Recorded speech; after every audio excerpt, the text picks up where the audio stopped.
Hello दोस्तों, thoughts for growth channel में आपका स्वागत है। आज हम आपके लिए लेकर आए हैं वॉलेस डी वॉटल्स के द्वारा लिखी गई किताब the science of getting rich की हिंदी ऑडियो बुक समरी। यह किताब 1910 में लिखी गई और यह एक ऐतिहासिक किताब है जो लाखों करोड़ों लोगों की ज़िंदगी बदल चुकी है। 100 से अधिक वर्षों के बीत जाने के बाद भी इस पुस्तक का महत्व कम नहीं हुआ है। इस पुस्तक के लेखक का जन्म अमेरिका में हुआ था और अपने शुरुआती दिनों में उन्होंने भारी तनाव, गरीबी और विफलताओं के दौर से गुजरना पड़ा था। अंततः उन्होंने अपना जीवन बदलने का फैसला किया। उन्हीं के शब्दों में, यदि आप अमीर, कामयाब एवं स्वस्थ बनने का निर्णय नहीं लेते हैं तो समझिए कि अनजाने में आपने गरीब, नाकामयाब एवं रोगी बनने का फैसला कर लिया है। लेखक के अनुसार यह पुस्तक हर उस स्त्री या पुरुष को धनवान बनाने के लिए लिखी गई है जो इस पर भरोसा और अमल करेंगे। इस पुस्तक में कुल 17 अध्याय हैं।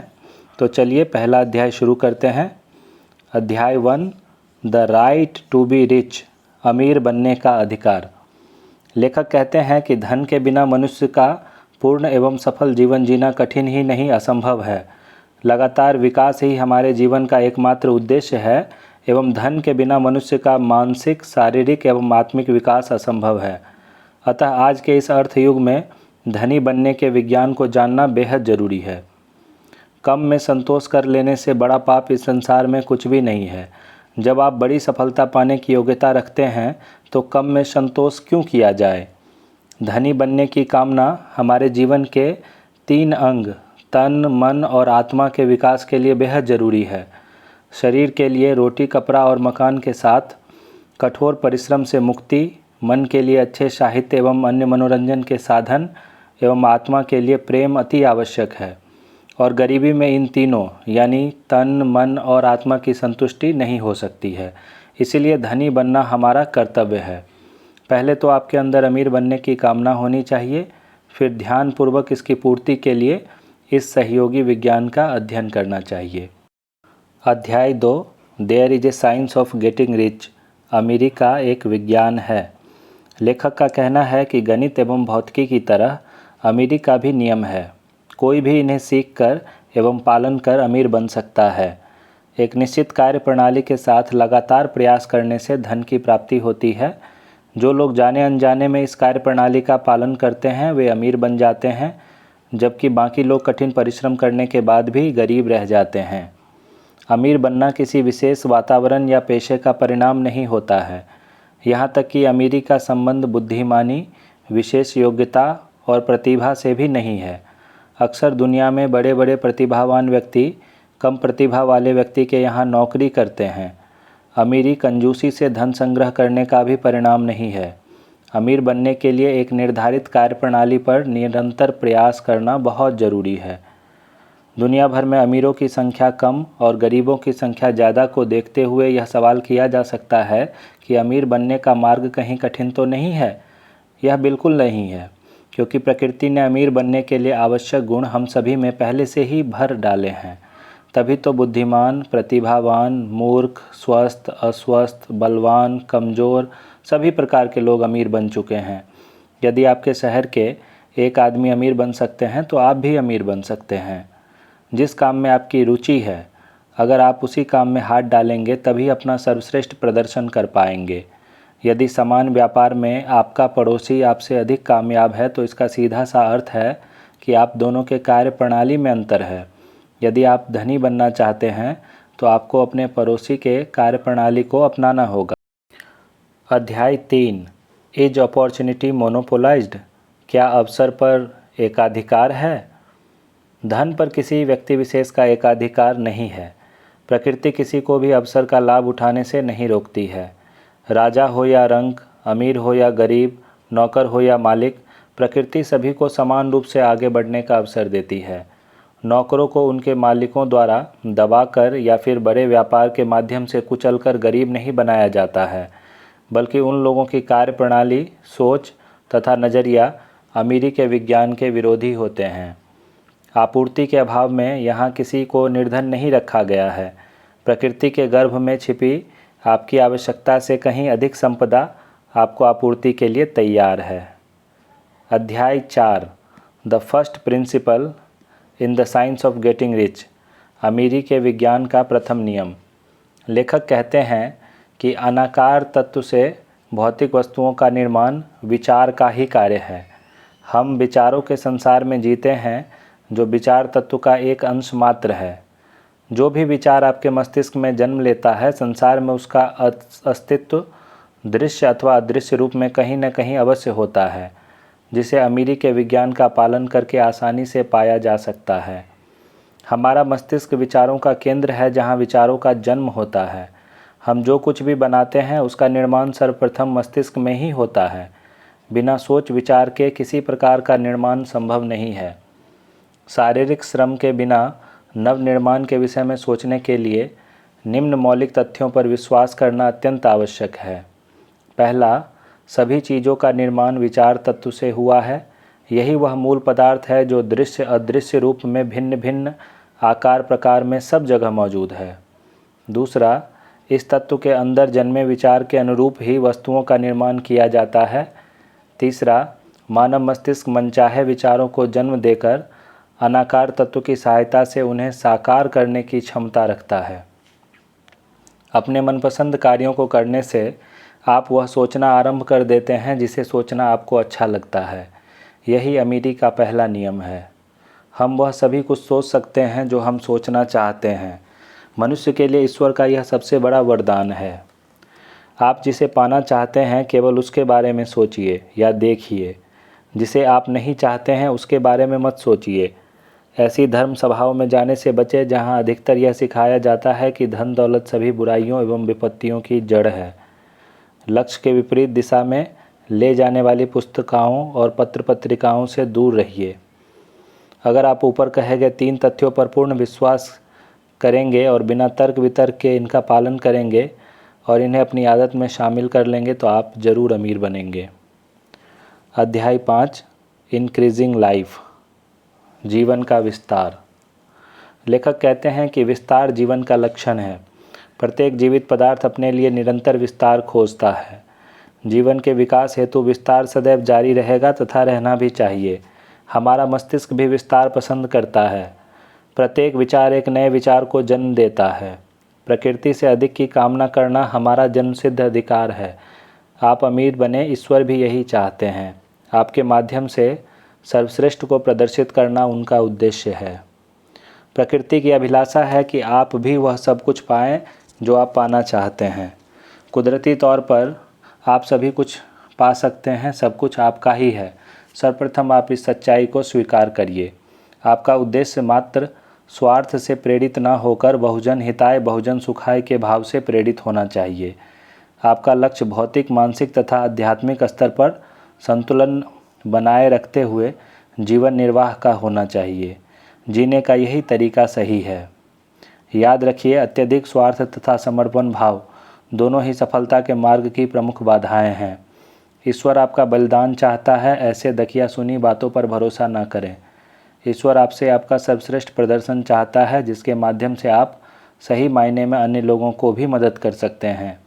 अपने सर्वश्रेष्ठ प्रदर्शन के लिए आपको अमीर बनना होगा। छीना झपटी, ईर्ष्या तथा प्रतिस्पर्धा से दूर रहिए। अधिक मोल भाव अथवा बहस ना करिए। निजी स्वार्थ के लिए किसी को भी धोखा न दीजिए।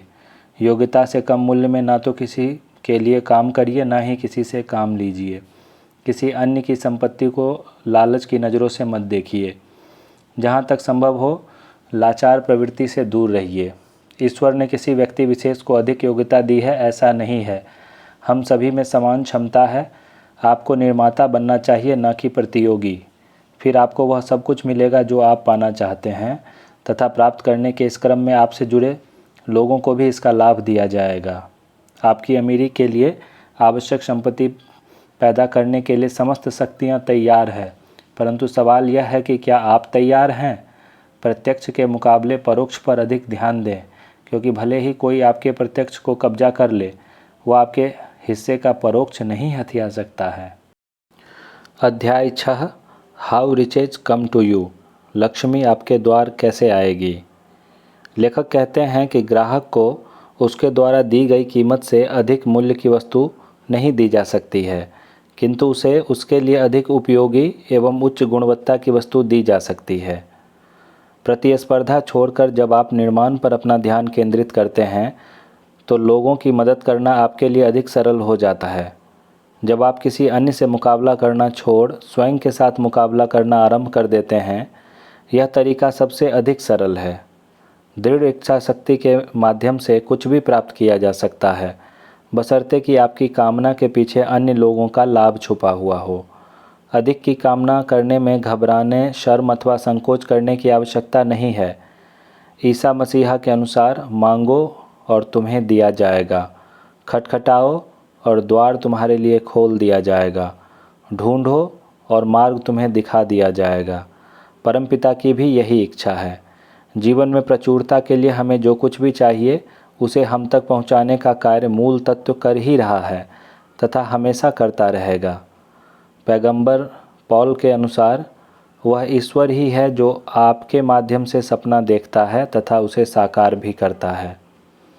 आशाएं, आकांक्षाएं तथा अपेक्षाएं ईश्वर के वरदान हैं। ये ईश्वर के समान अनंत हैं, अतः इसकी पूर्ति ईश्वर ही कर सकते हैं।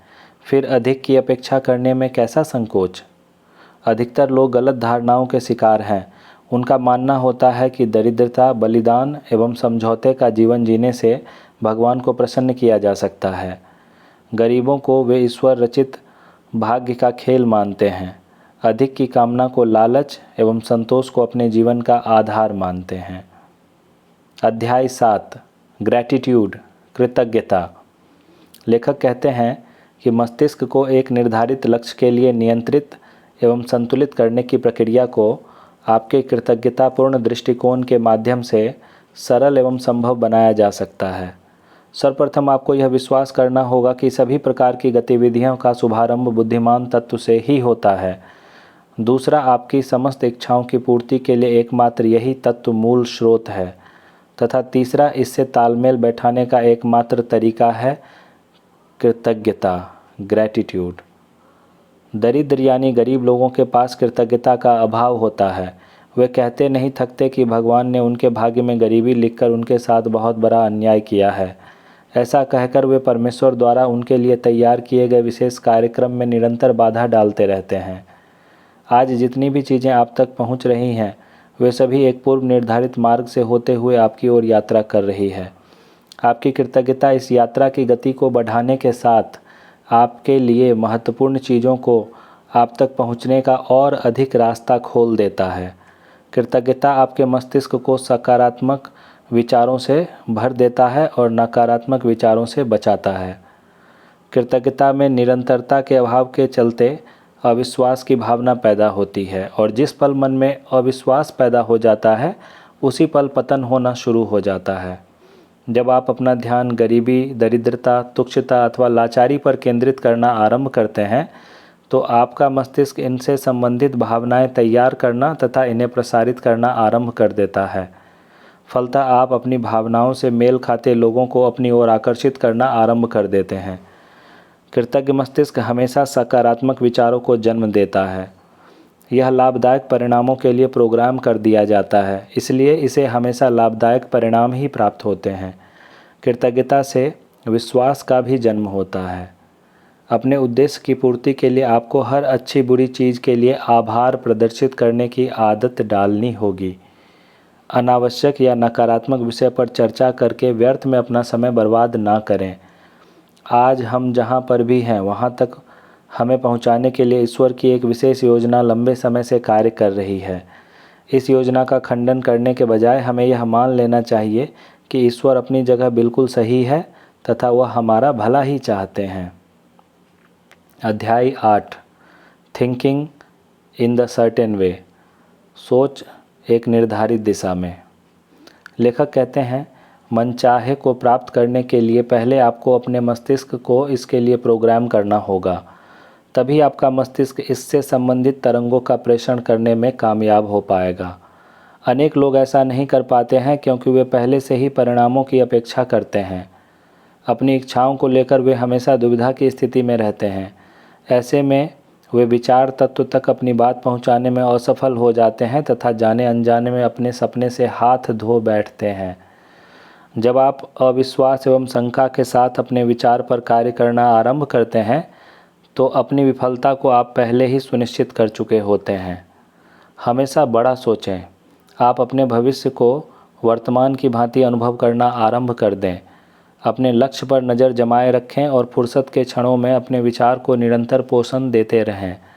आपका रोम रोम लक्ष्य प्राप्ति के लिए उत्साहित एवं आनंदित रहना चाहिए। ऐसे में आपका मस्तिष्क कंपन करना शुरू कर देता है। इसमें विशेष प्रकार की तरंगें उत्सर्जित होनी शुरू हो जाती है। अलाउद्दीन की तरह सभी कुछ आपके हाथ में है, बस आपको स्वयं को शेख चिल्ली बनने से बचना होगा। अपने सपने को साकार करना आपका प्रथम उद्देश्य होना चाहिए। साथ ही आपको यह विश्वास भी होना चाहिए कि आप उसे साकार कर सकते हैं। अध्याय 9 how to use the will. इच्छा शक्ति का उपयोग कैसे करें। इच्छा शक्ति आपके अमीर बनने में भरपूर मदद कर सकती है।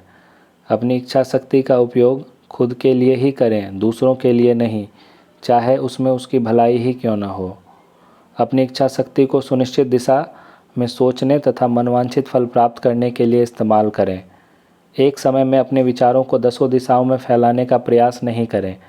आपका विश्वास एवं उद्देश्य जितना अधिक गहरा होगा, आप उतनी ही तेज़ी से कामयाबी हासिल करेंगे। यदि आप अमीर बनना चाहते हैं तो ज़रूरी नहीं है कि इसके लिए गरीबी का अध्ययन किया जाए। विपरीत दिशा में कोई काम करके हम सपनों को साकार नहीं कर सकते हैं। बीमारियों का अध्ययन करके हम आरोग्य को खोजने का प्रयास करते हैं। पाप का अध्ययन करके हम पुण्य सीखने का प्रयास करते हैं। निर्धनता का अध्ययन करके हम अमीर कैसे बन सकते हैं। भूलकर भी गरीबी का गहराई से अध्ययन करने का प्रयास नहीं करें। दान धर्म के कार्यों अथवा निर्धनता के समूल नाश की बातें करने वाली संस्थाओं के चक्कर में व्यर्थ अपना समय बर्बाद ना करें। अमीर बनने का प्रयास करके ही आप निर्धनता से लड़ सकते हैं। गरीबों को किसी की सांत्वना, कृपा, दया अथवा भिक्षा की नहीं बल्कि प्रेरणा की आवश्यकता है। यदि आप वास्तव में गरीबों की मदद करना चाहते हैं तो पहले स्वयं अमीर बने, फिर अमीर बनने में गरीबों की मदद करें। अध्याय 10 further use of the will. सफलता के लिए इच्छा शक्ति का और अधिक इस्तेमाल। लेखक कहते हैं कि अपने सपने का विरोध करते हुए अथवा विपरीत दिशा में कार्य करते हुए उसके साकार होने की आशा करना बेकार है। बीते हुए कल की परेशानियों या संघर्षों के बारे में अधिक मत सोचिए। अपने पूर्वजों की कमज़ोर आर्थिक स्थिति अथवा कठिनाइयों की बार बार चर्चा ना करें। ऐसा करने से आपके मस्तिष्क हीन भावनाओं से ग्रसित होना शुरू हो जाएगा। परिणाम स्वरूप यह आपके सकारात्मक विचारों की गति को धीमा कर देगा। अच्छी बातों को सीखने में समय लगाइए। निराशाजनक सूचनाएं देने वाले लोगों या पत्र पत्रिकाओं से दूर रहिए। ईश्वर ने सफलता का बीज आपके मस्तिष्क में डाला है। दिन रात सकारात्मक विचारों से उसे पोषित करिए, नकारात्मक से उसकी रक्षा करिए। उसके लिए वातावरण तैयार करिए ताकि वह उचित दिशा में सही प्रकार से वृद्धि कर सके। सफलता के शिखर पर पहुंचना मानव जीवन का महानतम लक्ष्य है। प्रतियोगिता के मार्ग से होते हुए अमीर बनने का प्रयास करना प्रकृति के नियमों के खिलाफ है, पर यही कार्य जब रचनात्मक विचारों के साथ किया जाए तो सभी कुछ बदल जाता है। बस आपको अपने सपने पर डटे रहना है। अध्याय 11 acting in a certain way. सही दिशा में प्रयास। विचार प्रेरणा शक्ति है जो रचनात्मक ऊर्जा को प्रयोग में लाकर हमारे लिए वांछित परिणाम पैदा करता है। अपने सपने के बारे में विचार करके स्वयं को मात्र उत्साहित किया जा सकता है, परंतु केवल इससे काम नहीं बनेगा। इसे साकार करने के लिए यदि ज़रूरी प्रयास नहीं किए जाएं, तो आपका सपना सपना ही रह जाएगा। अभी तक मनुष्य इतनी तरक्की नहीं की है कि सिर्फ सोचकर ही चीज़ों का निर्माण कर सके। अतः मनचाहा प्राप्त करने के लिए विचारों को हमारे प्रयासों की भी आवश्यकता होती है। अपने विचार पर सही ढंग से काम करें, तभी आप अपने सपने को साकार करने में सफल हो पाएंगे। सपना साकार होने पर चीज़ें आप तक स्वयं चलकर पहुंचती है, परंतु उन्हें ग्रहण करने की योग्यता आप में काम करने के बाद ही आ पाएगी। अन्यथा चीज़ें आपकी आंखों के सामने से होकर गुजर जाएगी और आप बस हाथ मलते हुए ही उन्हें देख सकते हैं। आपको तुरंत प्रयास करना चाहिए। आप उचित व्यवसाय अथवा वातावरण में नहीं हैं, ऐसा सोचकर अपने प्रयासों को स्थगित मत करिए। वर्तमान पर ध्यान केंद्रित करते हुए अपना सर्वश्रेष्ठ प्रदर्शन करिए। बीते हुए कल पर नाराज होकर अपना समय नष्ट ना करें। आने वाले कल के बारे में अत्यधिक सोचकर व्यर्थ में अपना समय ना गंवाएं। सभी कुछ मायावी अथवा रहस्यमय तरीके से हो जाएगी ऐसी भी उम्मीद ना करें। समय अथवा वातावरण के बदलने की प्रतीक्षा ना करें, बल्कि अपने प्रयास से इन्हें मनचाहा स्वरूप प्रदान करें। अध्याय 12 एफिशिएंट एक्शन, कुशल प्रयास। लेखक कहते हैं, आप उन्नति तभी करेंगे जब आप वर्तमान से अधिक की कामना करते हुए उसे पाने के लिए और अधिक प्रयास करेंगे, क्योंकि प्रयासों के कमी के चलते आपका अधिक की कामना करना पूर्णतः व्यर्थ साबित हो सकता है। संपूर्ण विश्व आज उन्हीं लोगों के प्रयासों के चलते तरक्की कर रहा है जो अधिक की अपेक्षा रखते हैं। जितना संभव हो सके उतना अधिक कार्य आज ही पूरा करने की आदत डालें। जो लोग आज के कामों को कल पर टालते चले जाते हैं, वे अपने साथ साथ अपनी विफलताओं को भी सुनिश्चित करते चले जाते हैं। लगन, अगन और मगन होकर प्रयास करने पर अनेक शक्तियां आपको कामयाबी दिलाने की दिशा में सक्रिय हो उठती हैं। हो सकता है आपके प्रयास के अनुरूप परिणाम ना प्राप्त हो, पर यह जानकर छोटे प्रयासों को नज़रअंदाज ना करें। छोटे और बड़े दोनों प्रकार के प्रयासों का महत्व है। महत्वपूर्ण यह नहीं है कि आपने कितना अधिक काम किया, बल्कि महत्वपूर्ण तो यह है कि कितना अधिक कार्य आपने कुशलता के साथ किया। कुछ ही कामों को कुशलता से करने पर विफलता के अलावा और कुछ भी प्राप्त नहीं किया जा सकता।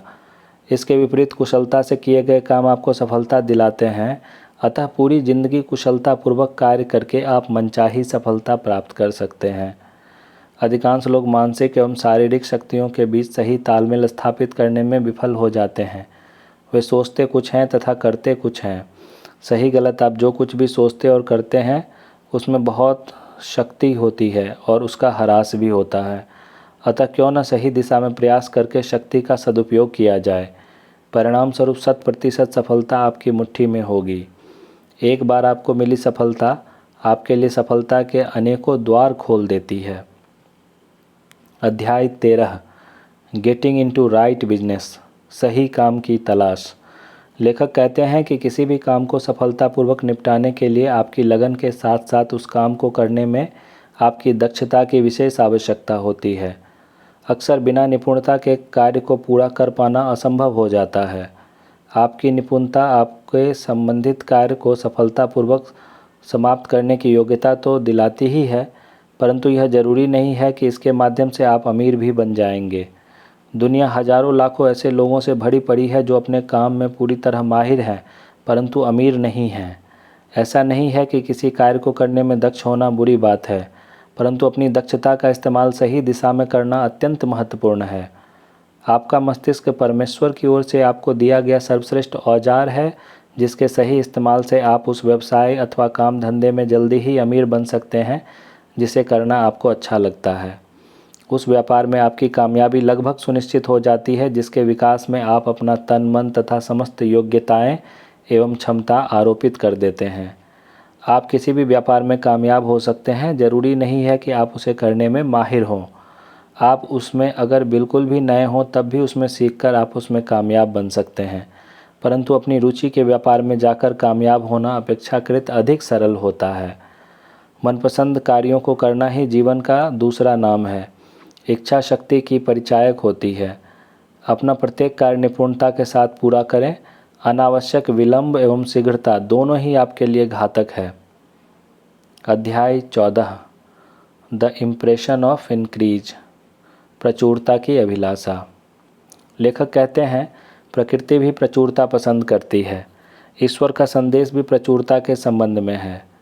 इस पृथ्वी पर जीवित प्रत्येक वस्तु की एक ही अभिलाषा है, वह है प्रचुरता। इसमें रुकावट का अर्थ है मृत्यु। ईसा मसीहा के अनुसार उन्हें और दिया जाएगा जिन्हें और अधिक चाहिए, परंतु संतुष्टों से वापस ले लिया जाएगा। अधिक धन संपत्ति की कामना करना कतई अपराध अथवा पाप नहीं है। यह जीवन में प्रचुरता को पैदा करने का साधन मात्र है। प्रचुरता की कामना हमारे आत्मा की आवाज़ है। अपने संपर्क में आने वाले को प्रचुरता की ओर तेजी से अग्रसर होने के लिए प्रेरित करिए। महसूस करें आप सफलता पाने की दिशा में तेज़ी के साथ आगे बढ़ रहे हैं, साथ ही आपकी कामयाबी पाने में हजारों लोगों की मदद भी कर रहे हैं। खुद को इतना अधिक सकारात्मक बनाएं कि आपके संपर्क में आने वाला प्रत्येक व्यक्ति स्वयं के लिए महत्वपूर्ण एवं सकारात्मक महसूस करे। उनके लिए किए गए मूल्य के बदले उन्हें अधिक कीमती अपनी सेवा प्रदान करें। भूलकर भी अपने स्वार्थ के लिए अन्य लोगों का इस्तेमाल ना करिए। लोगों को धोखा मत दीजिए, ना ही उन्हें मूर्ख बनाने का प्रयास करिए।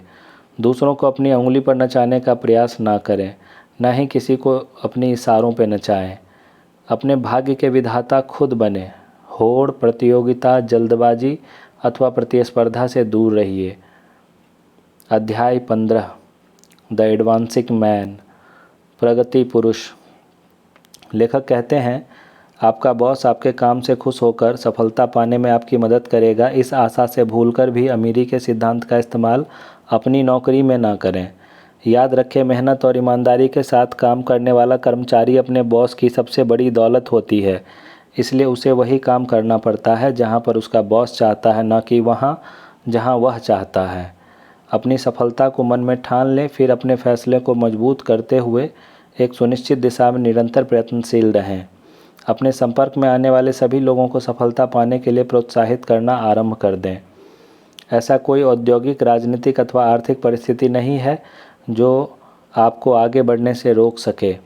आपकी सफलता स्वयं के घटित होने का मार्ग खोज रही है, बस आपको उसे दिशा देनी है। अमीरी की दिशा में बढ़ते रहने समय आपके राह में आने वाले अवसरों को अनदेखा ना करें। अवसर एक दूसरे से जुड़े होते हैं क्योंकि आपस में इनके जुड़ाव अदृश्य होते हैं। इसलिए इसका अंदाज़ा लगा पाना मुश्किल होता है कि कौन सा अवसर आपके लिए सफलता की पहली पायदान साबित होगा। संपूर्ण ब्रह्मांड में आपके लिए अवसरों का अभाव हो, ऐसा असंभव है तथा ईश्वरीय नियमों के विरुद्ध भी है। जब आप सफलता पाने के लिए दृढ़ संकल्प कर लेते हैं तो आपकी सफलता का आप तक पहुंचाने का उत्तरदायित्व ईश्वर रचित ब्रह्मांड को चला जाता है। आप बस अपने प्रयास को जारी रखिए। अध्याय 16 सम कॉशन एंड कंक्लूडिंग ऑब्जर्वेशन, निष्कर्ष एवं सावधानियाँ।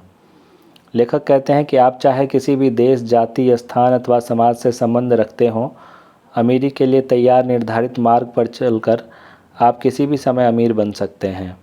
आपका अमीर बनना आपके राष्ट्र, जाति, समाज तथा स्थान के लिए न सिर्फ सम्मान का विषय होगा, बल्कि यह अन्य लोगों के लिए भी सफलता के नए मार्ग खोजेगा। भविष्य में आने वाली संभावित विपत्तियों के बारे में आवश्यकता से अधिक सोचकर व्यर्थ में समय बर्बाद ना करें। पूरा ध्यान प्रतिदिन किए जाने वाले कार्यों पर केंद्रित करें।